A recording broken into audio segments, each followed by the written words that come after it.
Assalamualaikum warahmatullahi wabarakatuh. Saya Bapak Ari Jatmiko selaku wali kelas 4A. Dalam kesempatan ini mari kita bersama-sama mengikuti dalam proses pembelajaran tematik 7 mata pelajaran bahasa Indonesia dengan materi menentukan gagasan pokok dan gagasan pendukung serta mencari kata sulit dalam paragraf.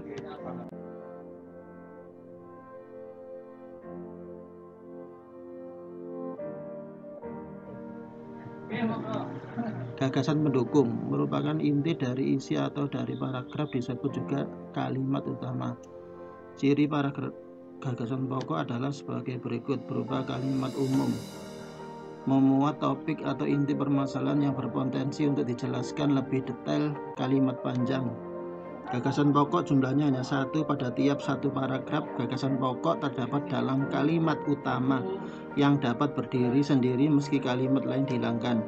Letak gagasan pokok bervariasi tergantung jenis paragraf, bisa di awal, akhir, tengah, atau awal dan akhir paragraf. Biasanya terdapat dalam kalimat dengan unsur lengkap tanpa konjungsi, namun tidak menutup kemungkinan gagasan pokok tersirat dalam kalimat panjang.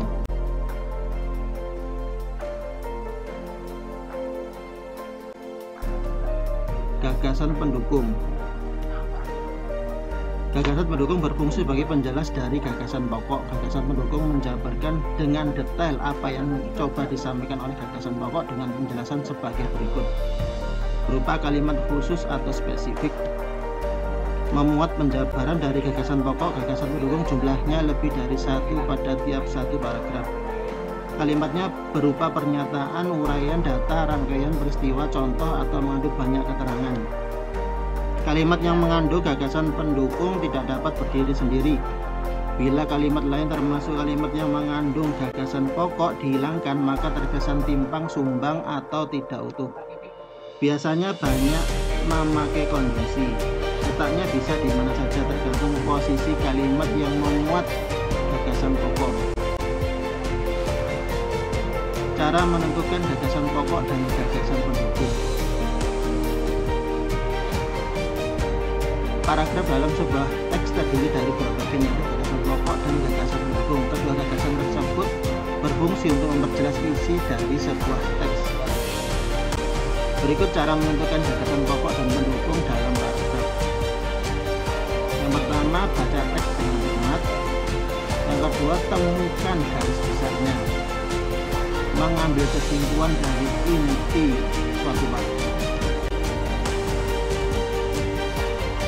Mencari kata sulit dalam paragraf.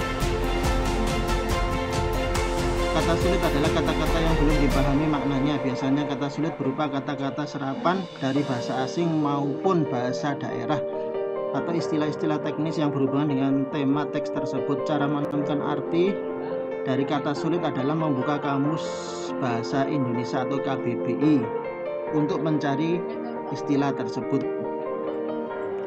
Contoh, dalam pembahasan ini kita mengambil dari teks bacaan yaitu yang berjudul Suku Bangsa di Indonesia dari subtema 1 keragaman suku bangsa dan agama di negeriku.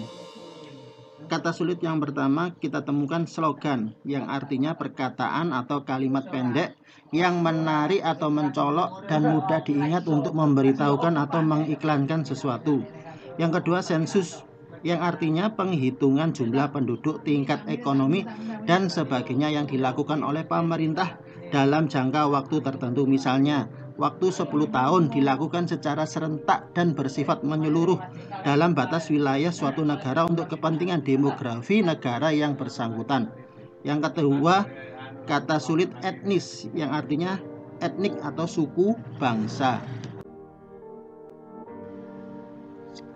Untuk tugas e-learning kelas 4A-1 Surabaya, yaitu menemukan gagasan pokok paragraf di atas yang judulnya Karnaval Mini di Sintang. Coba yang pertama tentukan gagasan pokok dari paragraf 1 dan paragraf 2 tersebut. Yang kedua, tentukan kata sulit dan maknanya, yakni ada kata karnaval, kata edukasi, dan kata pendopo. Selamat mengerjakan dan belajar yang semangat ya. Assalamualaikum warahmatullahi wabarakatuh.